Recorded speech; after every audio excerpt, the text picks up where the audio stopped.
ഒരുപാട് നാളായി മനസ്സിൽ കൊണ്ടു നടക്കുന്ന ആഗ്രഹമാണ്, അതൊന്ന് നടക്കാൻ ഉസ്താദ് ദ്വാരക്കണം. ഹലാലായ മുറാദാണ്, ഒന്ന് നടന്നു കിട്ടാൻ. എന്തെല്ലാം ചൊല്ലിയിട്ടും പറഞ്ഞിട്ടും നടക്കണില്ലല്ലോ എന്നാണ്. 200 തവണ ഈ മനോഹരമായ ഇസ്മ നിങ്ങൾക്കൊന്ന് ചൊല്ലാൻ പറ്റുമോ? നിങ്ങളുടെ കൽബിലുള്ള ആഗ്രഹം അള്ളാഹു റബ്ബുൽ ആലമീൻ നടത്തി തരും. 1000 രൂപ സമ്മാനമായി ലഭിക്കുന്ന ചോദ്യമുണ്ട് ലാസ്റ്റ് ഭാഗത്ത്, എല്ലാവരിലേക്കും എത്തിച്ചു കൊടുക്കുക. അള്ളാഹു റബ്ബുൽ ആലമീൻ അവന്റെ യഥാർത്ഥ മുഅ്മിനീങ്ങളിൽ നമ്മെ ഉൾപ്പെടുത്തട്ടെ.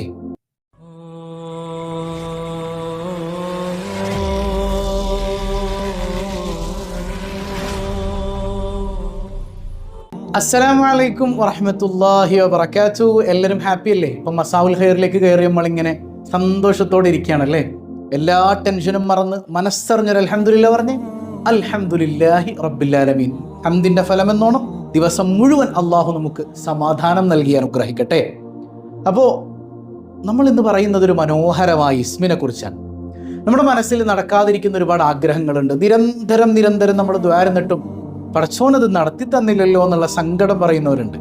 അതായത് ഞാൻ എപ്പോഴും പറയാറുള്ള ഒരു കാര്യം, അള്ളാഹു റബ്ബുൽ ആലമീൻ ദുആ സ്വീകരിക്കുന്നത് 3 തരത്തിലാണ്. ചിലപ്പോൾ ചോദിച്ചാൽ ഉടനെ കിട്ടും, ചിലപ്പോൾ ചോദിച്ചാൽ ഉടനെ കിട്ടില്ല, വേറെന്തെങ്കിലും ചോദിച്ചതിന് പകരം മറ്റെന്തെങ്കിലും തരും, ചിലപ്പോഴോ ആഖിറത്തിലേക്ക് മാറ്റി വെക്കും. അതുകൊണ്ട് തന്നെ നിരാശ വേണ്ട. ഒരു കാര്യം ഞാൻ പറയട്ടെ, നമ്മൾ ചോദിച്ചത് കിട്ടിയില്ല എന്നുള്ള നിരാശ വേണ്ട. അള്ളാഹു റബ്ബുൽ ആലമീൻ നിരാശയില്ലാത്ത മുഅ്മിനീങ്ങളിൽ നമ്മെ ഉൾപ്പെടുത്തട്ടെ. നമ്മുടെ മനസ്സിലുള്ള ആഗ്രഹം അത് നടക്കൽ അത്യാവശ്യമാണ്. അതിനെന്ത് ചെയ്യണം? നമ്മൾ അള്ളാഹിനോട് നിരന്തരം ദ്വാരക്കണം. ആ ദുആയിൽ ഈ ഇസ്മൊന്ന് ചേർത്ത് വെച്ച് കഴിഞ്ഞാൽ സുബ്ഹാനല്ലാഹ്, നിങ്ങളുടെ എത്ര വലിയ ആഗ്രഹവും നടക്കുമെന്ന് അള്ളാഹുവിൻ്റെ മഹത്തുക്കൾ ഇമാം യൂസുഫ് നബഹാനി റഹിമഹുല്ലാഹി ഇവരെ പോലുള്ളവർ രേഖപ്പെടുത്തി വെക്കുന്നത് കാണാം. ഏത് ഇസ്മാണ് നമ്മളിന്ന് പഠിക്കുന്നത്? അസ്മാഉൽ ഹുസ്നയെ കുറിച്ച് നമ്മൾ ഇന്നലെ സൂചിപ്പിച്ചിരുന്നു. ആ അസ്മാഉൽ ഹുസ്നയുടെ തന്നെ രാജാവായ ഒരു ഇസ്മുണ്ട്, ജലാലത്തിന്റെ ഇസ്മ, അല്ലാ എന്ന ഇസ്മ. അല്ലാ എന്ന് പറയുമ്പോൾ തന്നെ അല്ലേ നമ്മുടെ മനസ്സിലേക്ക് എനിക്ക് ഭക്ഷണം തരുന്ന അല്ലാ, എന്നെ പടച്ചതല്ല, എന്നെ വളർത്തിയതല്ല, എനിക്ക് വേണ്ടതെല്ലാം തന്നതല്ല, എനിക്ക് രോഗം തരുന്നതല്ല, ശിഫയാക്കുന്നവനല്ല, ഓക്സിജൻ തരുന്നവനല്ല. അല്ലാ അല്ലാ അല്ലാഹു അല്ലാ അല്ലാഹു അല്ലാ അല്ലാഹു അല്ലാ അല്ലാഹു അല്ലാ അല്ലാ. എല്ലാം തരുന്നത് എൻ്റെ റബ്ബാണ്. അല്ലാ എന്ന നാമം വേറെ ആർക്കെങ്കിലും ഉണ്ടോ? ഉണ്ടോ? യാനത്ത് ത്വാലിബീനിൽ കാണാം, ഒരു കുഞ്ഞിനൊരു ഉമ്മ അള്ളാന്ന് പേര് വെച്ചു. അങ്ങനെ ആ കുഞ്ഞിനെ അപ്പോൾ തന്നെ ആകാശലോകത്ത് നിന്നൊരു തീ ഇറങ്ങി വിഴുങ്ങിക്കളഞ്ഞതായിട്ടൊക്കെ കിതാബുകളിൽ കാണാം. അല്ലാ അതൊരുച്ചൻ റബ്ബുൽ ആലമീനായ തമ്പുരാൻ മാത്രമാണ്. നമുക്കറിയാം അസ്മാഉൽ ഹുസ്നയിലെ ഒരു ഇസ്മുൽ ആലമാണ്. ഇസ്മുൽ ആലം മുൻനിർത്തി എന്ത് ചോദിച്ചാലും ലഭിക്കും എന്നല്ലേ സയ്യിദുനാ റസൂലുള്ളാഹി സ്വല്ലല്ലാഹു അലൈഹി വസല്ലം തങ്ങൾ പഠിപ്പിച്ചത്. ഒരെണ്ണം ഇസ്മുൽ ആലമാണ്. അപ്പൊ ഇസ്മുൽ ആലം ഏതാണെന്ന് പല ഇമാമിങ്ങൾക്കും വ്യത്യസ്ത അഭിപ്രായമുണ്ട്. അതിൽ ഒരുപാട് ഇമാമിങ്ങൾ പറഞ്ഞു. മഹാനായ സയ്യിദ് അബ്ദുൽ ഖാദിർ ജീലാനി റളിയല്ലാഹു അൻഹു അടക്കം പറഞ്ഞു ഇസ്മുൽ ആലം അല്ലാ എന്ന നാമാണ് അത്രേ. പതിവായിട്ട് ഒരാൾ യാ അല്ലാഹ് യാ അല്ലാഹ് എന്നിങ്ങനെ 1000 തവണ പതിവായി അള്ളാഹിനെ വിളിച്ചാൽ അല്ലാഹു റബ്ബുൽ ആലമീൻ ഇലാഹിയായ അറിവ് അവന്റെ ഖൽബിലിട്ട് കൊടുക്കുന്നതാണ്. ഇലാഹിയായ ഇൽമ്, അതായത് മഅരിഫത്തിന്റെ ഇൽമ് അവന്റെ ഖൽബിലിട്ട് കൊടുക്കും. ഖൽബൊന്ന് തുറന്നു കിട്ടും റബ്ബിലേക്ക്. യാ അല്ലാഹ് യാ അല്ലാഹ് യാ അല്ലാഹ് യാ അല്ലാഹ് യാ അല്ലാഹ് അങ്ങനെയൊന്നുമല്ല, ഖൽബിൽ തട്ടിയിട്ട് വിളിക്കണം. ആ വിളിക്കേണ്ട വിളിയുടെ രൂപം ഞാൻ പറഞ്ഞുതരാം. അപ്പോൾ ഖൽബിൽ തട്ടിയിട്ട് വിളിക്കണം. മറ്റൊന്ന്, നിസ്കാര ശേഷം ഒരാൾ 100 തവണ പതിവാക്കി കഴിഞ്ഞാൽ അത്ഭുതകരമായ അറിവ് അവന്റെ ഖൽബിലേക്ക് അള്ളാഹു ഇട്ട് കൊടുക്കുന്നത്. എല്ലാ നിസ്കാരത്തിന് ശേഷവും 100 തവണ യാ അല്ലാഹ് യാ അല്ലാഹ് യാ അല്ലാഹ് യാ അല്ലാഹ് യാ അല്ലാഹ് യാ അല്ലാഹ് അങ്ങനെ ഓരോ നിസ്കാരത്തിന് ശേഷവും 100 തവണ ചൊല്ലിയാൽ അത്ഭുതകരമായ ഇൽമുകൾ അവന്റെ ഖൽബിലേക്ക് അള്ളാഹു ഇട്ട് കൊടുക്കും അത്രേ. മറ്റൊരു പ്രത്യേകത എന്ന് പറയുന്നത്, നമുക്കറിയാം ഈ അല്ലാഹ് എന്നതുകൊണ്ടാണ് എല്ലാ പ്രധാനപ്പെട്ട കാര്യങ്ങളും തുടങ്ങുന്നത്. നിസ്കാരം അല്ലാഹു അക്ബർ, സലാം വീട്ടുന്നത് എങ്ങനെയാ? അവസാനിക്കുന്നതും അങ്ങനെ തന്നെ, അസ്സലാമു അലൈക്കും വറഹ്മത്തുള്ളാഹ്. ബാങ്ക് എങ്ങനെയാ? അല്ലാഹു അക്ബർ അല്ലാഹു അക്ബർ. അവസാനം എങ്ങനെയാ? ലാ ഇലാഹ ഇല്ലല്ലാഹ്. അവിടെയും അല്ലാഹ്.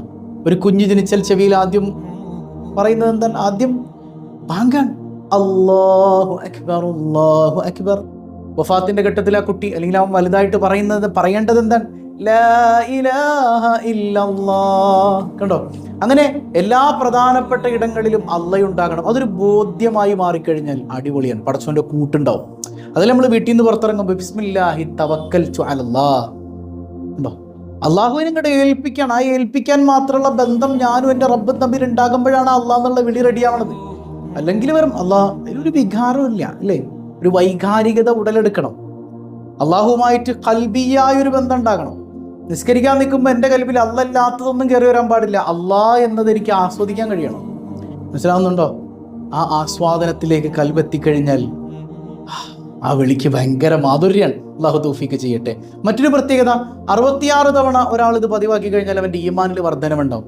66 തവണ ഏതെങ്കിലും ഒരു നല്ല സമയം കണ്ടെത്തിയിട്ട് യാ അല്ലാഹ് 66 തവണ പതിവാക്കിയാൽ ഈമാനിൽ വർധനമുണ്ടാവും. മറ്റൊരു പ്രത്യേകത, ഡോക്ടർമാർ പോലും കൈയൊഴിഞ്ഞ രോഗമാണെങ്കിൽ ഈ ഇസ്മ എന്ത് ചെയ്യണമെന്നറിയോ? ഞാൻ ഈ പറയാൻ പോകുന്ന എണ്ണത്തിൽ നിങ്ങൾ പതിവാക്കണം. ഇപ്പോൾ ഇമാം യൂസുഫ് നബഹാനി റഹിമഹുള്ള അടക്കം പറയുന്നത് കാണാം, ഒരാള് വെള്ളിയാഴ്ച ജുമഅക്ക് മുമ്പായി, അതായത് വെള്ളിയാഴ്ച ജുമയുടെ മുമ്പ് 200 തവണ അല്ലാഹ് എന്ന ജലാലത്തിന്റെ ഇസ്മ ചൊല്ലിയിട്ട് വുളൂയോടുകൂടെ ഇരുന്ന് ചൊല്ലണേ. നിങ്ങളുടെ ഏതാഗ്രഹവും ചോദിച്ചാൽ അള്ളാഹു തരും.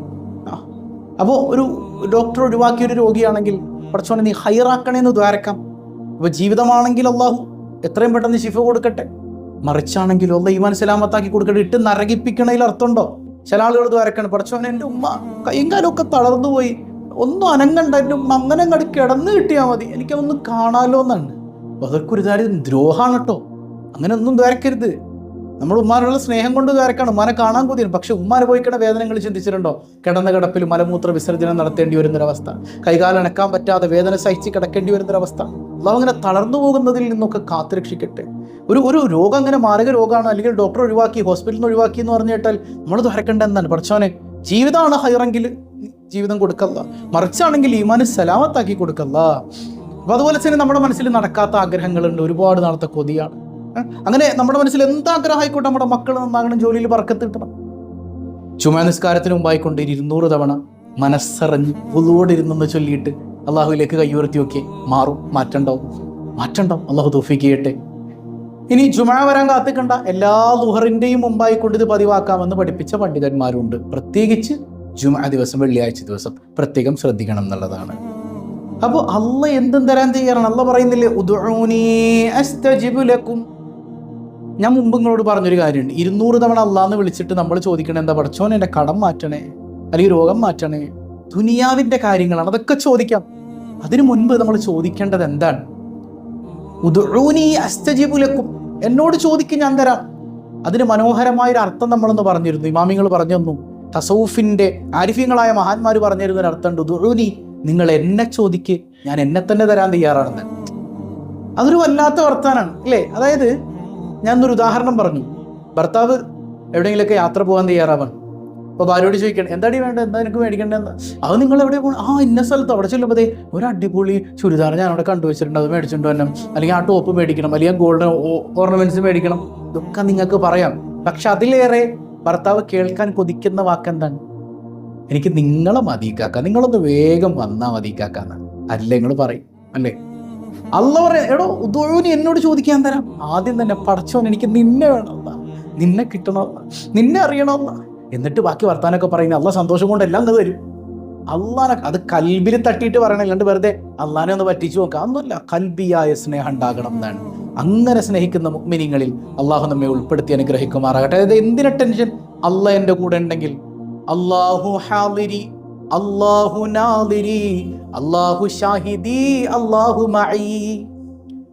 ഈ മസാഉൽ ഖൈറിൽ നമുക്ക് കിട്ടുന്ന ഏറ്റവും വലിയ മഹാഭാഗ്യമായി ഇത് നിങ്ങൾ മനസ്സിലാക്കിയാൽ മതി. അല്ലാഹു മഈ, എൻ്റെ കൂടെ റബ്ബുണ്ട് എന്നുള്ളൊരു ബോധ്യം നമ്മുടെ മനസ്സിലേക്ക് ഈ മഗ്‌രിബിനോട് അടുത്ത സമയത്ത് പകർന്നു തരാൻ നമുക്ക് പറ്റിയില്ലേ? അൽഹംദുലില്ലാ, അൽഹംദുലില്ലാ പറയും. മനസ്സറിഞ്ഞ് അൽഹംദുലില്ലാ പറഞ്ഞ് അൽഹംദുലില്ലാ. നമ്മുടെ മനസ്സ് മാറണം, നമ്മുടെ ജീവിതം മാറണം. അള്ളാഹുവിനെ പ്രണയിച്ചു കൊണ്ടുള്ള ജീവിതം നമ്മുടെ ലൈഫിൽ ഉണ്ടാകണം. അള്ളാഹു തൗഫീഖ് നൽകട്ടെ. 2600 തവണയിൽ പരം അള്ളാഹ് എന്ന ആ മനോഹരമായ ജലാലത്തിന്റെ ഇസ്മ അള്ളാഹ് ഖുർആനിൽ പ്രയോഗിച്ചിട്ടുണ്ട്. ഏതായാലും ആ ജലാലത്തിന്റെ ഇസ്മ നമ്മൾ ഈ പറഞ്ഞത് പ്രകാരം നിങ്ങൾ പ്രയോഗിച്ചാൽ ഉറപ്പാണ് മഹത്തുക്കൾ പഠിപ്പിക്കുക, നടക്കാത്ത ആഗ്രഹങ്ങൾ പോലും അള്ളാഹു റബ്ബുൽ ആലമീൻ നടത്തിത്തരും, ഉറപ്പാണ്. അള്ളാഹു റബ്ബുൽ ആലമീൻ അത് ആസ്വദിക്കാൻ തൗഫീഖ് നൽകട്ടെ. അപ്പോൾ ഇന്നത്തെ സിമ്പിളായൊരു ചോദ്യം. ഇപ്പം നമുക്കറിയാലോ, ഈ അള്ളാഹ് കൂടെ ഉണ്ടെങ്കിൽ എല്ലാം നടക്കൂലേ? അള്ളാഹിൻ്റെ നാമത്തോടു കൂടെ നമ്മൾ ഇറങ്ങി എല്ലാം നടക്കൂന്നേ. അതുകൊണ്ടല്ലേ ബിസ്മിക്ക് ഇത്ര പവർ വന്നത്. ബിസ്മിക്ക് പവർ വന്നത് ബിസ്മില്ല അല്ലേ? ബിസ്മില്ലാഹിക്കാണ് പവർ.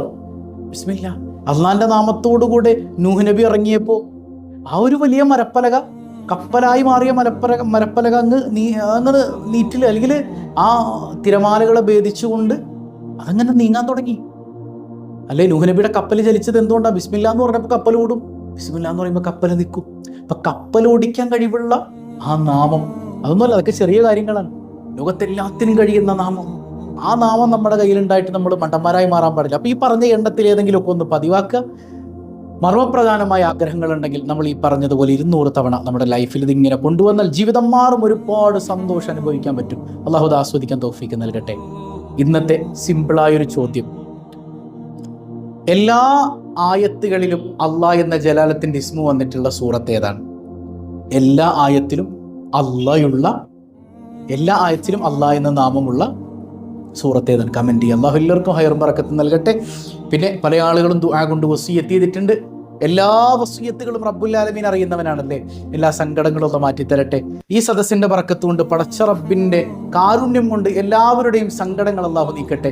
ഏത് ലക്ഷ്യമാണോ കമന്റ് ചെയ്തിട്ടുള്ളത്, ദുആ കൊണ്ട് വസിയ്യത്ത് ചെയ്തിട്ടുള്ളത്, മനസ്സിൽ നിയ്യത്താക്കി വെച്ചിട്ടുള്ളത്, ആ ലക്ഷ്യങ്ങൾ അള്ളാഹു പൂർത്തീകരിക്കട്ടെ. ബിഹഖി സ്വല്ലല്ലാഹു അലാ മുഹമ്മദ് സ്വല്ലല്ലാഹു അലൈഹി വസല്ലം, സ്വല്ലല്ലാഹു അലാ മുഹമ്മദ് സ്വല്ലല്ലാഹു അലൈഹി വസല്ലം. اللهم صل على محمد يا رب صل عليه وسلم. والسلام عليكم ورحمة الله وبركاته.